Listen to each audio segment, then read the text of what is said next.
Welcome to Throw Off the Lines, the podcast where we navigate life's changes, explore new horizons, and embrace the journey. I'm your host, Stephanie York, an executive coach with a passion for charting new courses on the water and in life. Ready for some total change? Let's dive in.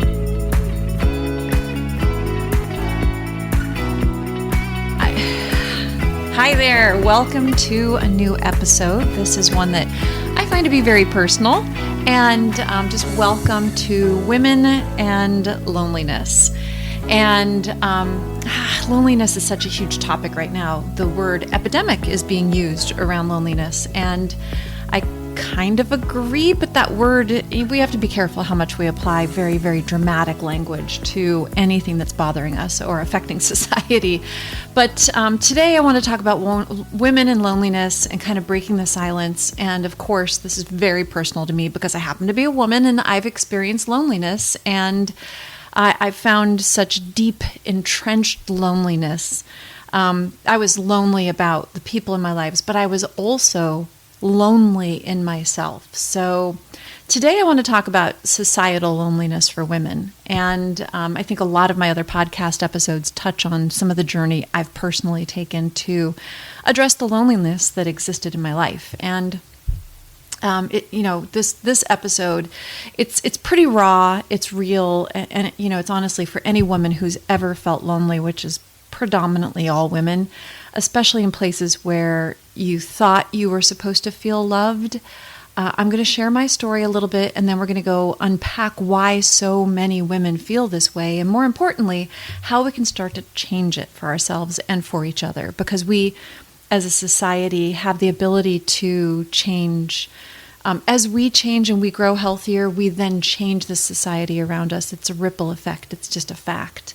So, I was so lonely in my last relationship. I mean, soul-sucking, heart-wrenchingly lonely. And I know that sounds dramatic, but that's how I felt. Like the little girl in me was screaming, asking me to stop pretending, stop performing, stop settling. That stop settling part was the biggest part. And the truth is, I did the scariest thing of my life. I blew up my marriage. Not because I hated my partner. No, he and I are still really good friends, but because I was disappearing. I was slowly pixelating out. I wanted something more, and that more had to start with me. Believe me, the little girl who never felt safe wishes I could have just kept myself bundled up and sat in that little cocoon and kept my mouth shut and dribbled loosely through the last 25 years of my life, if I should be so lucky to live that long. But I'm so freaking happy to say that my soul screamed out at me, literally threw me against a wall and said, stop it, bloody nose and all. And the long story of it is, I knew I couldn't survive that way. I could not live. I was dying. Little by little, I was fading away. But the whole world, everything in my life said I had what people wanted. Shut up. Be happy. Our pasts, the world we grow up in, is not the world of today. But we carry all the lessons forward with us like baggage, flying behind us. I constantly think of the spaceship in Galaxy Quest when they have all those asteroids that are magnetically being pulled and they throw them. And every time I think about carrying baggage, I think of that scene where he's carrying a bunch of asteroids behind him and he's launching them at the other ship. I don't know. Anyways, I'm off base. But I just think about the world we're in now is not the same world that we carry all those lessons forward with, unless we are willing to change and get uncomfortable and really live those lessons from the past that no longer serve us will continue to sit with us. And they were sitting with me. I blew up my marriage. I take responsibility for not wanting to live by the old rules anymore. I wanted a newer life. I wanted choices in my life that were not present. I wanted a place where I matter and people care that I am someone, that I had to start with me loving myself enough to do the big, bold, scary thing. And here I am talking to you. So let's dig a little deeper. I don't want it to be just about me. I want you to see yourself in this. As a society, when women are lonely, they often cannot fix it on their own. We are programmed to not be vulnerable, put on a veneer of happiness, and just get on with it. And again, I'm not disparaging men's loneliness. This just happens to be for the women.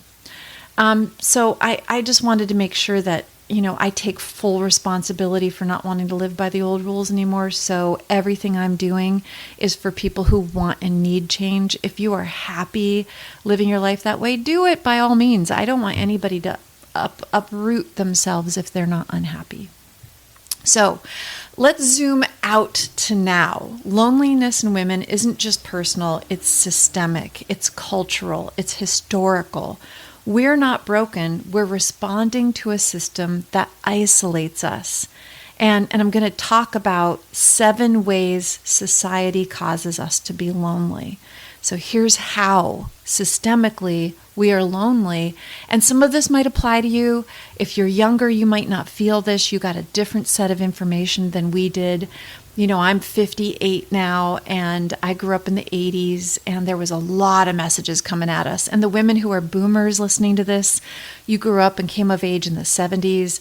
Man, you guys got the worst set of information. Bring home the bacon, fry it up in a pan. Never, ever let him forget he's a man because you're a woman. I mean, geez, I almost all the women in the 70s, I have mad respect for you having survived the messaging back then. But then I got layered on the 80s. You got to be powerful and successful. And it's just a lot. So let's jump into the 7 different ways that society has kind of done this to us. So first, emotional labor without reciprocity. We're the caretakers, the listeners, but then who listens to us? This creates that awful feeling of being surrounded, but utterly unseen. I often would rush around and try to be needed. I'd try to go out and do things for people. I try to knock on doors, and I've got soup, and I've got clothes, and I can foster, and I can caretake.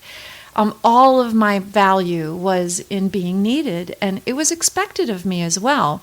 So this isn't just me being super needy, although that's absolutely the case.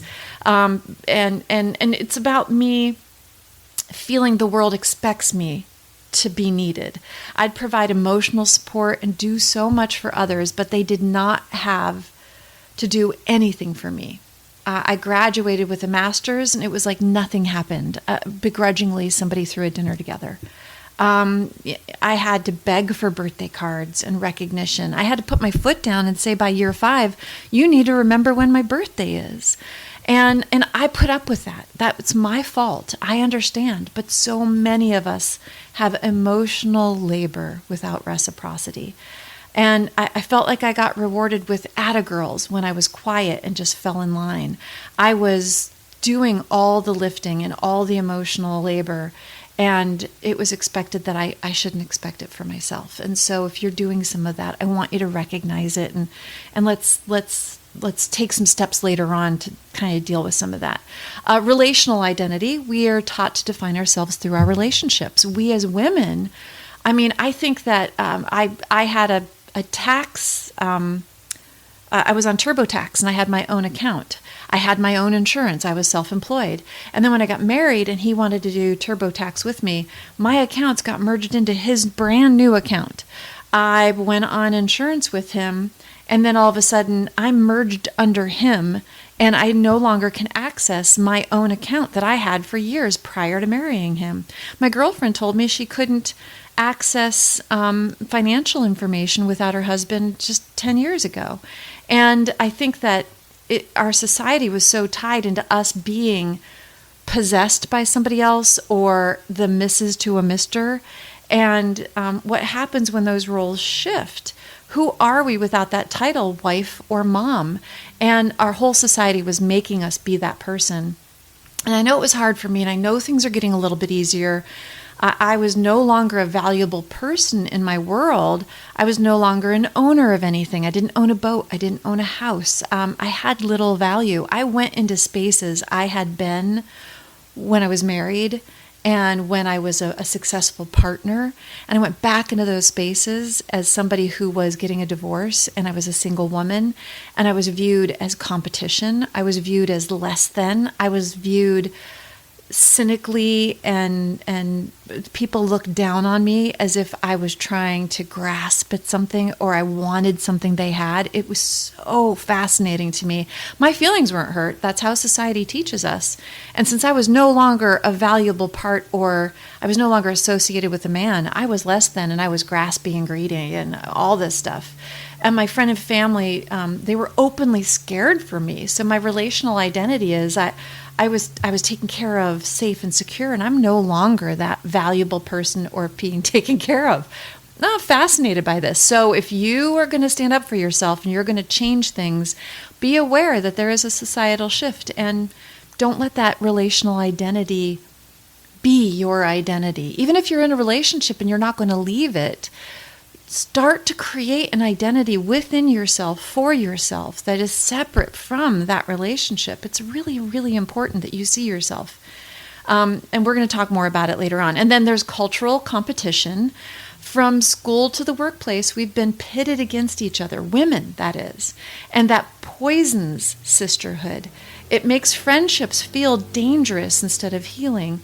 All through the 80s, it was taught that we had to compete for the few positions a woman might get, or the well-to-do men, or the best places for social standing. And you had to fight to be accepted and keep what was yours. It's really sick to think about.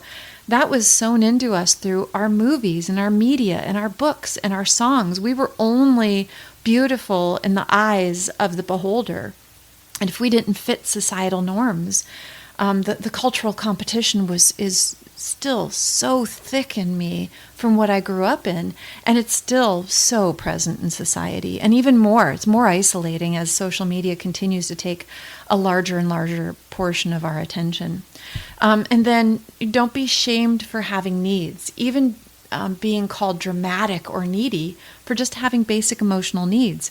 I remember sitting in very important business spaces when I was a young professional and not being very healed internally and having zero support system as a single mom, and stating the fact that I felt this or I felt that, and then people saying to me in meetings, don't be so needy or don't be so dramatic. And I was a speaker on a stage in Las Vegas, and somebody was like saying to me, when I'm talking about other speaker positions and other roles that we all had in a room with 95% of the men, and at least 2 of them had groped me at some point during this particular conference, and standing up for myself, even in this barrage of physical whatever, and saying, I feel like we need to have this, or we need to make space for the women, or we need to have seats in the front to also have access to the stage. And then I'm being dramatic or I'm being needy. We internalize the shame. So I, thankfully, somewhere in my ancestors stood up for myself when I was groped, and I told people about it. Nothing came of it. The very successful men who do that were still very successful, but hopefully, I don't know. I had shame internalized. I have a whole podcast about shame. When my feelings would boil over after weeks of shoving them down into becoming normal to just survive, I drank heavily and thought, oh, this'll pass, or it didn't do me any good to speak up at that event. It didn't do me any good to speak out at this. The few women who would get time on the stage would undercut each other. I had a spot in the front row for a special presentation in Las Vegas for a company I worked for, and my seat was taken away from me and given to another woman who replaced me in the organization. And so what is the message being said? Oh, you're not important, this other woman's important, and there's only room for one woman in this front row, so you don't get that woman gets that. And that just makes me more competitive. And so it was all my fault. You feel like I'm being shamed for having needs, and I went back to accepting and being less than, and I cannot blame them. That woman got it. I can't blame her. I can't blame the men. I can only blame myself. So I did this to myself until I didn't. And I don't feel shame for having needs, emotional and accepting. And I don't feel like I'm competing with other women. There's enough success for all of us. So I'm going to talk about ways to counter that as well. the caregiving trap. We give and give to our kids, our parents, our jobs, but if no one gives to us, where does that leave our spirit? I remember when the national news picked up a story about a mom who quit.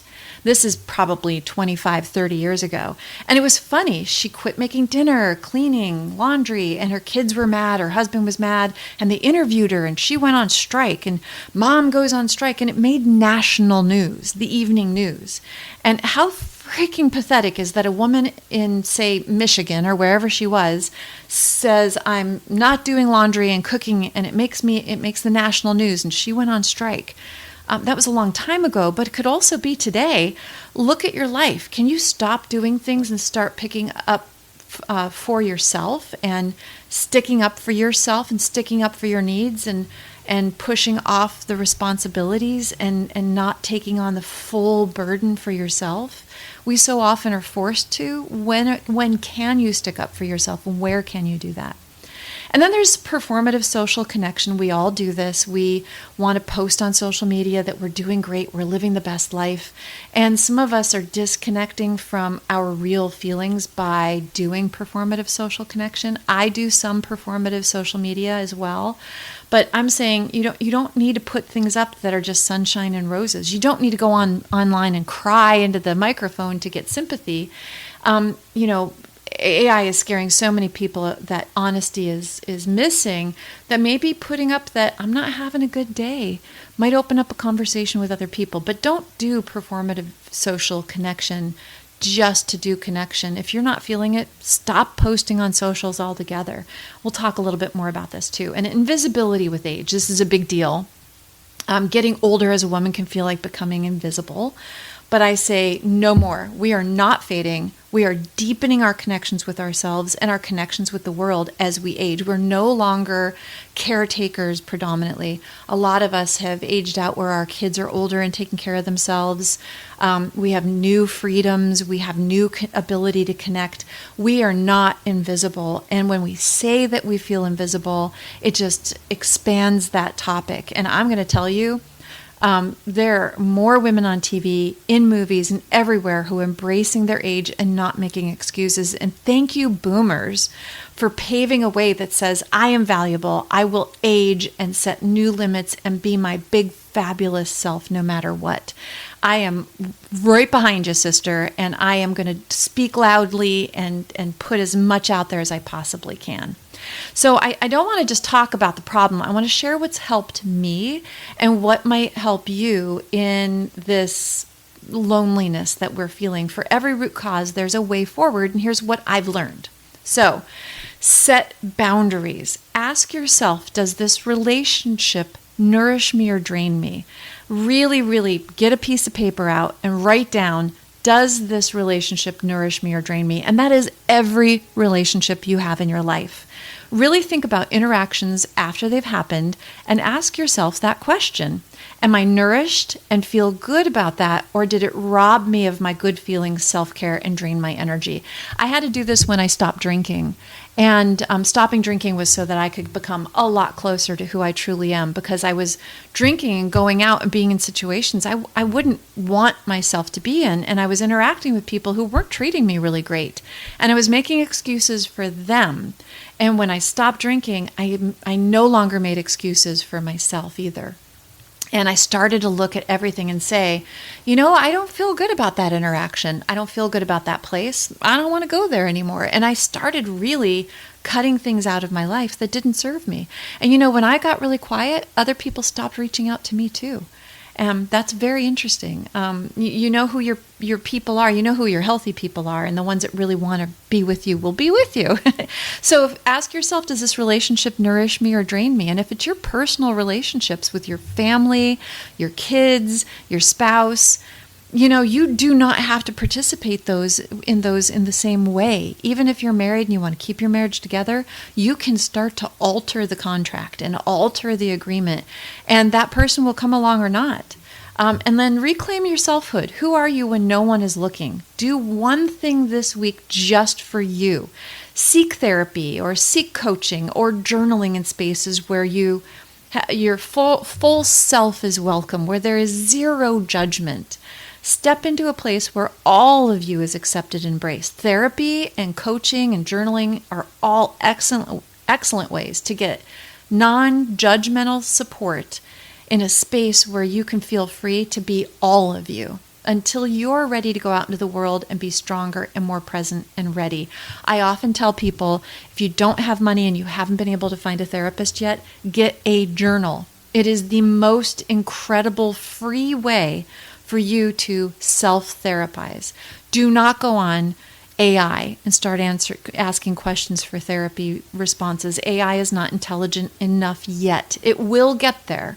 It will get there pretty quickly. But right now, if you go on AI and you enter in, I need therapy for this, it's only going to want to respond positively to you. So if you say, I'm feeling really bad about myself, I need therapy for this, what would you suggest? It's going to continue to start feeding you things. So you'll say, oh, it says, cook a nice meal and have a bottle of wine. Well, how do I do more of that? And it's going to lead you down a road. Maybe all of a sudden it's got you drinking 4 glasses of wine a night. I don't know. Probably not, but therapy where you're going on and finding solutions from fact-based things like books, or listen to podcasts, or listen to YouTube and get a new idea and bring it in. I talk a lot about self-compassion. Dr. Kristen Neff is on YouTube, and she has some incredible videos. So pick a topic, watch a real live person talk about it, or buy a book about it, and then write in your journal and do these things over and over again, and you're going to see your brain start to change as you put new information in. So reclaim your selfhood, your importance. Who are you when no one is looking? And start to realign yourself with beliefs and who are you? I work a lot with my own personal beliefs, and I'm going to do a podcast on beliefs. Anyways, so let's talk about sisterhood over competition. Compliment a woman today, but not on how she looks. I've read about this for so long, and I try so hard when I meet my friends to not say anything about their physical appearance. We too often say, oh, you look like you lost weight, or you look so pretty, or you look so young. I get that so often. And honestly, the ageism is so thick, and the fact that we only embrace youth, and that our elder people are being ignored and not valued. As we age, we're no longer being valued for our experiences. So when you run into a woman, say things like, I love how smart you are. You're an amazing person. It's so good to see you, you sharp lady, or it's so good to see you, you smart woman. You are so capable, and it shows. Be authentic. But do not just mention physical attributes. Go deeper. Ask them, oh, it's so good to see you. How have you been? And then listen to the answer. Ask a follow-up question. And really try to deepen that connection with them. We're not in competition with each other. So when somebody's feeling vulnerable, listen to them. Tell them, I'm not pursuing that same thing. Or I'm here for you 100%. Say supportive, successful things like, I love how you're pursuing that. That's so amazing you're doing that. I want to hear more. And then, don't be around people who only absorb your questions and don't ask you questions back, because good friendships are reciprocal. And then speak your truth. This is another big thing. Your feelings aren't too much. Say them, write them, own them. Know that you might get pushback. People are uncomfortable with change. And this is a big one. Expect people in your life to be uncomfortable when you start expressing your feelings. They're going to push back because they don't like change. Do not give in. Your feelings are important. They are never too much for you to be present with. If they're uncomfortable, they will adapt if they love you. If they aren't serving you and aren't accepting your feelings, keep doing your journal and keep looking for sources outside of that until they are able to change. If they are not able to change and you must change, you need to consider what that means for you and your personal journey. But don't ever back down from who you truly are. You matter. You are worth it. Honor your needs. You're not just a caregiver. You are a soul that needs care too. You are a living entity in this planet, and you matter. You matter so much. Even if ignoring your needs to be needed, even if you ignore your need to be needed, that you will be a better caregiver when you're taken care of. If you take care of yourself, you can come back refreshed. I always talk to my clients about this. Your team needs you, your family needs you, but you need you. If you go away and take the time to take care of yourself, you then will be a better person to the people who need you. So honor your needs and create real connection. Host an unfiltered dinner. Create the topic as a real dinner, real in quote marks. Talk about the hard stuff. Create 3 questions you can ask others. 3 questions that'll be a part of the dinner. What is your biggest life dream? What is something hard you're working on now? What is something that you're challenged with you want us to brainstorm a solution to? I don't know. I'm making these up as we go. Then truly listen and take in what they are saying. Even take notes. Give everybody a little notebook for these dinners. Being present and witnessing is how you grow connection with other people. And it just goes so far towards not being lonely anymore. And refuse to be erased. Tell your story, mentor someone, say your name out loud, speak your truth. Go online and say, I am Stephanie and I struggled, and this podcast is me just jumping out there and saying my name out loud. And if you got this far, thank you. I appreciate it. Write down what is real in a journal.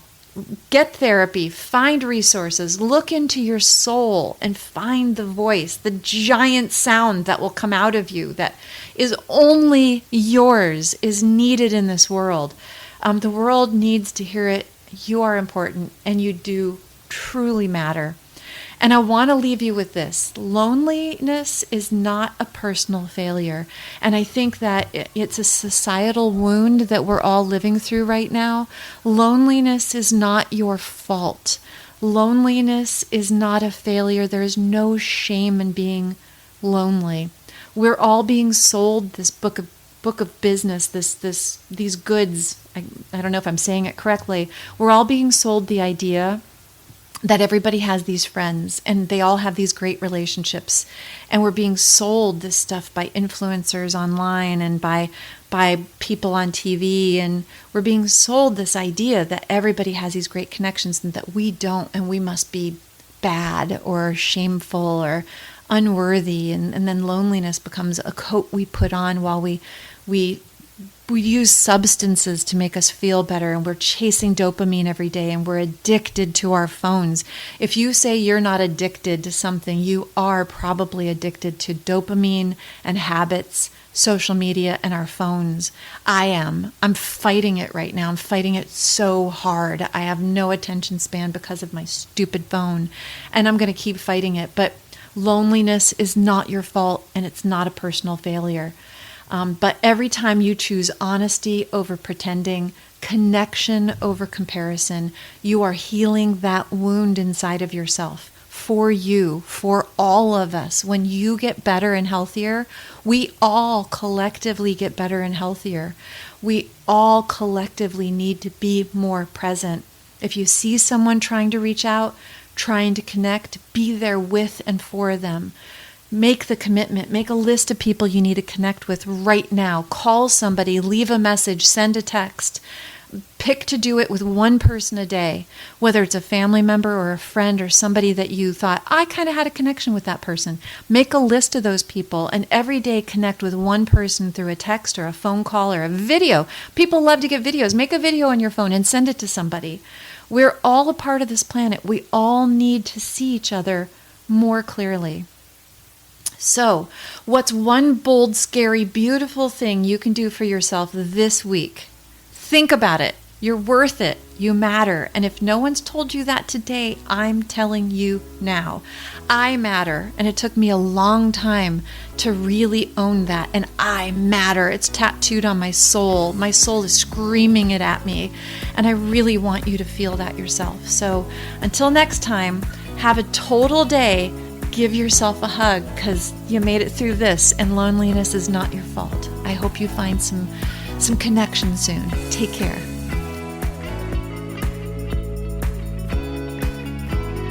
Thank you for joining me on Throw Off the Lines. If you enjoyed this episode, don't forget to subscribe for future episodes and extras, and leave a review, share it with someone who needs a total inspiration. You can also find us on Facebook or Instagram and our Throw Off the Lines website. If you want to be a guest or have questions for the host, sign up on the website and we'll get back to you. Until next time, throw off those lines and live your best life.